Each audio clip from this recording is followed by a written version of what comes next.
Hello, hello, hello. Now, before I start, I want to tell you a few wee funny little things that happened today to me. It's amputee related things. Sometimes people not saying something and not thinking first, you know. Anyway, I went to the pool this morning and I did 1,200 meters. I didn't have very long, and I know the staff in there really well, but one of them I've not spoken to since prior to my op, and I had been in there to talk about disabled access and all that sort of thing. Now, I was in there today and he said hi and whatever, and he's a lifeguard, so off I went and swam. And then when I got out of the pool, he come past and he was sniggering, and I asked what was so funny, and he said, oh well, you got out of the pool easily, no problem, and you've only got one leg. That guy over there, he can't get out of the pool and he's got two legs. And then we went and had to talk to this guy, and we were talking, you know, and he was laughing about the fact he's not as strong as he used to be. And I looked over and he was rolling around on the floor and he was trying to figure out how to get out the pool and then get stood up again. And anyway, it made me laugh because I said to the lifeguard, and I've been practicing this because I did not want to use the hoist. And he said, yes, I can see it in your eyes. And then the next place I went, I had an appointment with someone, and the person that I had an appointment with, I've not met before. And they said, oh my goodness, what happened? And then the moment she said that, she looked down and saw that I had a prosthetic leg. And so I didn't even have to say, they chopped my leg off, before she'd noticed, and sort of like retracted it, and the horror in her face told me that she had obviously made a mistake. So, think before you speak, perhaps. And don't underestimate the abilities of a disabled person, because you just never know. I was also, third thing actually, I was on my way into the pool and a guy asked me, was I all right as I was going up the ramp? Yep, I'm fine. And I had two people, one as I was going into the changing room and one I was coming out of the changing room. Do you need any help? Nope, I'm fine. It's sort of come around again, and I've got a lot of people that are asking me, do I need help? Nope, I don't. I almost think I need a t-shirt saying, nope, I'm fine, or no, don't need help before, you know, that sort of thing. It's back to the beginning, you know. If somebody wants help, they'll ask for it. I've said that before. Anyway, that was the wee anecdotes from today. Now, this is a really big thing when it comes to being an amputee, and it's something that a lot of people have trouble with. Now, I'm talking mental health from a body image point of view. Now, I didn't think it would be something that ever would be a problem that I had, until I started back at work, started taking clients, and felt very self-conscious and felt like I had to explain. Like I dealt with a first aid incident, and I felt like I had to tell the person that it doesn't matter that I'm a first aider even though I've only got one leg. You know, ridiculous things like that. Things that mean that when I've reflected on it, meant that I actually wasn't used to my own self-body image. And so that has been sort of a theme on and off all the way through for me.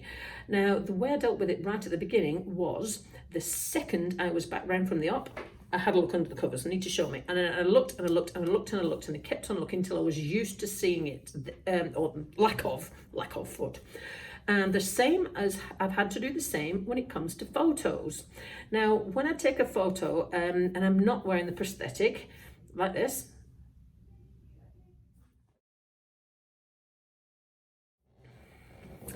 I still struggle to, you know, it doesn't look quite right to me, that sort of image with a missing body part doesn't look quite right. Then I took a picture, a picture for one of my videos, and I was standing here in work and I was wearing the prosthetic. Interestingly, when I look at that, I find that a lot more acceptable than when I'm not wearing the prosthetic and I've just got a part missing. I'm not really sure why that is, and I've kind of felt that way all along. I feel like life is more acceptable if I've got 2 feet, even if one's not mine. Life is not acceptable if I'm sat down in a wheelchair and I'm missing a body part. And I think that's just a personal acceptance that I'm going to have to go through. Equally, some people might have the opposite issue, and so they've accepted themselves with the missing part and don't accept the fact that they have to have an external aid. And it can be the same problem the other way around. The way that I've found to deal with that is just face it front on. So I have had to keep on dealing with it, keep on talking about it, keep on looking at it, visual. I'm a visual person, so I've had to look and take a lot of self images, and I take a lot of videos to check my walking, and I look at them back and I get used to looking at it like that. That is how I've managed to get the walking as it is now, is I take videos and I look at them back and I change what I'm doing based on what I can see. I'm a visual person. You might be a person that's a feedback from someone else's person, or I don't know, whatever works for you.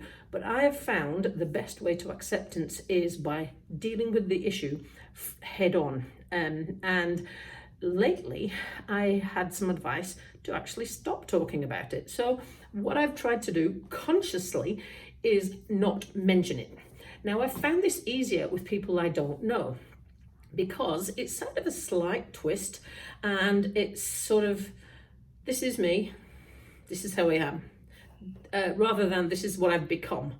It's this is what I am, rather than this is what I've become. What I've become, when you say it like that, means that you're looking back and regretting the past, and you are comparing then to now, and that's always going to be problematic because you can't change the past. The leg's not going to go back. You've got to look from here forward and accept what we have right now. So I've found it easier to talk to people that didn't know me before than I do to talk to people that did know me before. Now, I was talking to someone, and I'm happy to talk about it, but I've actually found it better to talk to people that didn't know me before, and this is just how it is. And I didn't expect that, but I had to consciously do it one day. Rather than feel like I've got to constantly self-explain, I had to actually zip it and not say anything and see what the person said. Now, I found nobody has said anything with regards to the leg or anything else, and if they didn't know me before.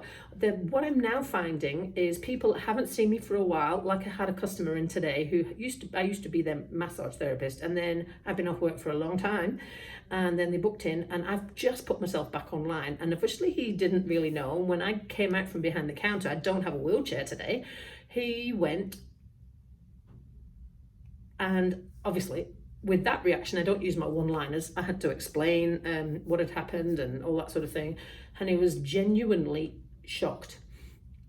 That's all right. That's perfectly all right. I'm glad that those people talked to me. But it's equally all right to not say anything and carry on like everything's perfectly normal. Because what I'm trying to do is make this my new normal. And so I'm doing that gradually by the fact that I haven't brought the wheelchair in the last couple of days. I'm sitting on a normal chair. I'm doing massage, and I've had so many people quietly behind the scenes wonder how the heck I'm doing that. Tomorrow I'm going to show you, because yes, I am a one-legged massage therapist, and yes, it is working really well. So I'm going to show you tomorrow. I've got a staff member who's volunteered to be the body for the demonstration, to show you how exactly I am tackling it as a one-legged massage therapist, because the service is exactly the same. I'm just standing on one foot instead of two. What I actually do is take the leg off, because I find it easier to not use it for now until I'm used to it, which makes it even more of a talking point. So trying to deal with the headspace and the mental thing from it all is self-acceptance. That's what I found, and it takes time. It's going to take time visually, mentally, emotionally, and physically to come through that self-acceptance cycle. And everybody's going to work at it at a different speed and in a different order.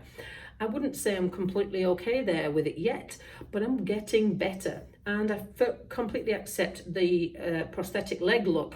But I have decided that my next one, because I was going for the bionic age look and all that sort of thing, I have decided though my next one will be a skin covering, so there's not going to be a post. It's going to look like a leg, and it's not because I'm trying to hide it.